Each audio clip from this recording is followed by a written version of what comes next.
y'all. This is Reed. And that's Ray. And welcome to the Reed and Ray channel. Dun, dun, dun! School is back in session. Back. Yes, we are back. And for those of you who do not know, we are school teachers. Yes. I teach 5th and 6th grade math and science. And I teach 3rd grade English and social studies. Yes, so we're coming to you today to talk about the top 5 tips that teachers need to know before they start the school year. So, number 5, never stop learning, okay? You're going to make mistakes. You're going to make mistakes all the time. As a math teacher, there are some students in my class who may be more advanced than others. I had a student one year who did college math and they brought a college book to school. And what I like to tell teachers is to use that student as a second teacher in the classroom. Mm-hmm. Don't let smart kids intimidate you. Use their strengths. Shift your mindset to make it so that they're helping the students in the classroom instead of battling with them on who is right and who is wrong. Take advantage of those student strengths so that when you need help with a subject or help teaching it, because more times than often, a lot of the students in your classroom may understand a concept the way another student explained it rather than how you explained it. And the best thing you can do as a teacher is to say sorry or to say, you know what, I just made a mistake. When students know that you are not perfect and you're human just like them, they'll respect you a lot better. And 4, you have to be willing to adapt to change. There have been numerous times where I say, okay, I'm going to be prepared this week. I got my lesson plan all planned out, all my supplies out.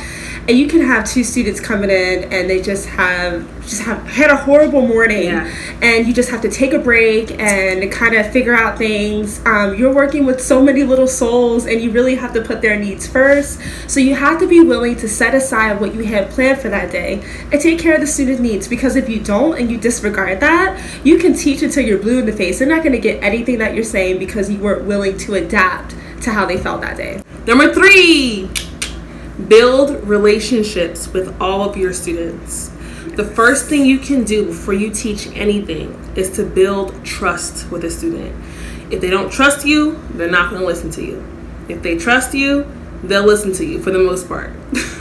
Now, just like adults have their days, students have their days where, they're just not feeling it that day. And that's okay. But if the student knows that the next day, Miss Grayson was there for me and, I know I can confide in her, let me just do what she says. More times than often that's the case.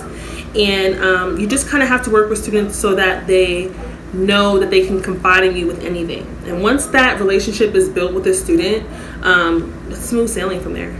But you also want to build a rapport or relationship with the parents. Let's say Sally was acting up one day. If you're close with that parent and you're consistent in your communication, then that parent has no issue with taking your side or believing that, let's work together as teacher and parent to help Sally improve in her behavior or her academics. And number 2, you have to have me time. Yes, selfish time, all about you, and not feel guilty about it. Yes. I remember my first year teaching, I just felt like, I taught all day and I need to go home and plan because that student didn't get that. And I felt drained. You will drain yourself, and those are the teachers that you hear about that only last in this career for 5 years because they take the work home with them. I know it's hard, especially for dedicated teachers that really want to pick apart their lesson plans and figure out what worked and what didn't work and what they can do different the next day. But you're going to drive yourself crazy if you do not spend at least an hour or 2 doing something that you want to do. Yes. Go to the hair salon, get your hair did, go to the salon, get a massage, or just hang out with a friend. Go out to dinner. Take yourself out to dinner. Go to the movies. There's so much things that you can do, but you have to make sure that you don't neglect yourself because you want to be able to give your best self to your students, and you cannot do that. It is impossible for you to do that if you do not take care of yourself. So please have me time. It's okay. They're going to be okay, and the work is going to be there the next day. Yes. I promise you that. When you get back. Number 1. Keep calm and teach on. Yes. No matter what happens throughout your day, students could be jumping off the walls one day. Literally. Jumping from desk to desk. Stay calm. Yes. And remember, as a teacher, they're kids. You were that age before. You used to disrespect your teacher. You were all wiggly and couldn't keep still. You were all wiggly and couldn't keep still. I'm still wiggly and can't keep still. Yeah. And when you remember that they're just kids, it's going to change your whole mindset. As a middle school teacher, I have to tell myself, when I was in middle school, I wasn't always the best kid in class. Peer pressure's always around. It happens. One day could be excellent. Tomorrow could be horrible. It could be a shift in energy. Who knows? I mean, as me personally, I like to stay prayed up. So I'm ready for any kind of, any kind of issue that I may be having that day. My faith is so strong that I know that I can get through anything, and the school day is not going to last forever. You're going to get through it, and it's just so important to just keep teaching no matter what. That little kid who's always bothering you in the class, don't let that stop you from teaching the person or the student behind him who needs the extra support, or who is even looking for you as a guidance and help that day because they were having a bad day. Oftentimes we have to remember as teachers that, these kids look up to us, whether we believe in that or not. And sometimes school is the safe haven for a lot of these kids.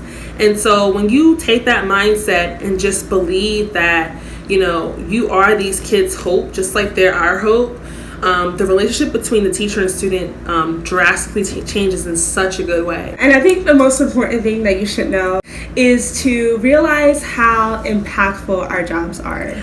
I don't know if you've been watching the news, and I try to kind of not watch news that much because it's very biased in my opinion, but this generation needs us. They need us bad. Acting out is mostly someone's coping mechanism to say, I need your help, and I'm not going to tell you that I need your help. So it's our responsibility, it's our duty to put our all in this career, but don't forget about that me time, but still put your all and show those kids that there is hope in the midst of racism, in the midst of violence. There's still hope, and we cannot blame these kids and call them bad. There's no such thing as a bad kid, but there is such thing as a bad behavior, and behavior can definitely be changed. So to all our teachers out there, continue changing the world, continue making a difference, because you matter. There will be no cops, there would be no lawyers, there would be no superstars that you see today without the foundation that a teacher lays down for them. So always remember, no matter how you're feeling that day, you matter. You change the world. And that's the gift that will always carry you no matter where you go. I love it. I love my job.